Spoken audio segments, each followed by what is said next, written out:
কেমন বাংলাদেশ চাই, এখনই চাওয়ার সময়। কেন 1971 সাল থেকে 53 বছর পরে অনেকেই বলে যে আমরা একটি দ্বিতীয় স্বাধীনতা যুদ্ধ করলাম, কেউ কেউ বলেন না একটি পরিবর্তনের জন্য যুদ্ধ করলাম।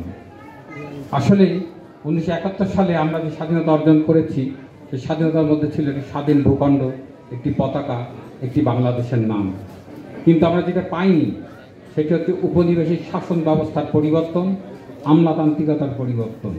আজকে 53 বছর পরে এদেশের মানুষ বুঝতে পেরেছে একটি ভূখণ্ড থাকলেই সে দেশের সুশাসন প্রতিষ্ঠা করা যায় না।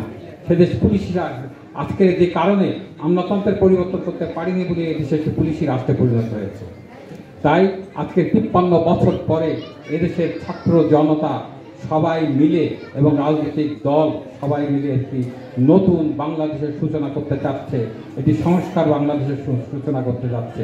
যে সংস্কার এখন অবশ্যম্ভাবী।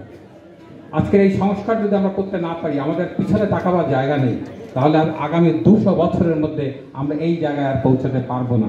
সুতরাং নাগরিকদের কাছে, সচেতন মানুষদের কাছে, প্রগতিশীল রাজনৈতিক সকল দলের কাছে একটি আহ্বান থাকবে, আমাদের কিন্তু পিছাবার জায়গা নেই, আমাদের সংস্কারের জায়গায় আসতেই হবে, এই বাংলাদেশকে পুনরুদ্ধার করতেই হবে।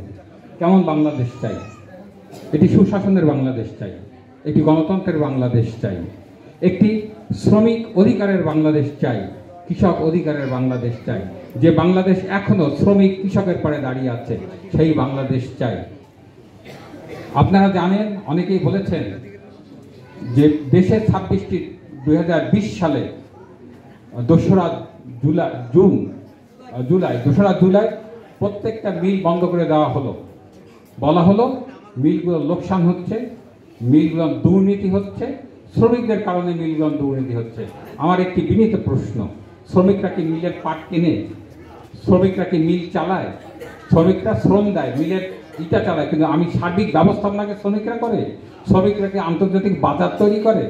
শ্রমিকরা কিছুই করে না। শ্রমিকদের একদিন যদি লেবার না দেয়, তার লেবার কেটে নেওয়া হয়। তাহলে কেন আপনারা বলেন শ্রমিকদের কারণে মিল ক্ষতিগ্রস্ত হচ্ছে?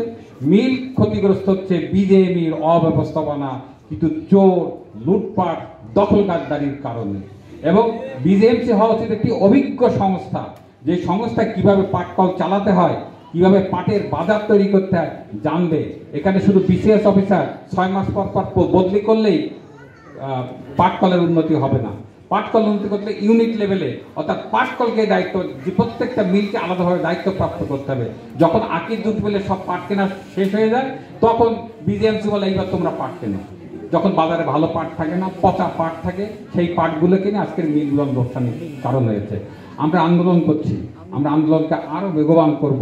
আমরা চাই, আমরা প্রথম থেকে বলে আসছি, পাটকল শ্রমিক যেমন আন্দোলন করছে তাদের জীবনের জন্য, তাদের চাকরির জন্য, তাদের সন্তানকে বাঁচাবার জন্য, পাশাপাশি দেশের প্রত্যেকটা শ্রমিক সেক্টরের মানুষের সাথে যুক্ত হওয়া দরকার।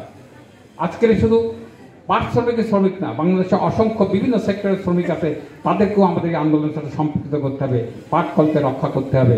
দেখেন 2010 সালের একটা আইন আছে, ম্যান্ডেটরি প্যাকেজিং অ্যাক্ট।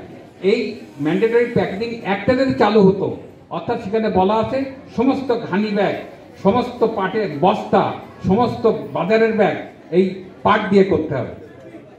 এইটা যদি চালু করা যেত, 18 কোটি মানুষের জন্য 26টি পাটকল যথেষ্ট ছিল না। 56টি পাটকল দিয়েও মানুষের চাহিদা পূরণ করা যেত না। আমরা সেটা বলেছি।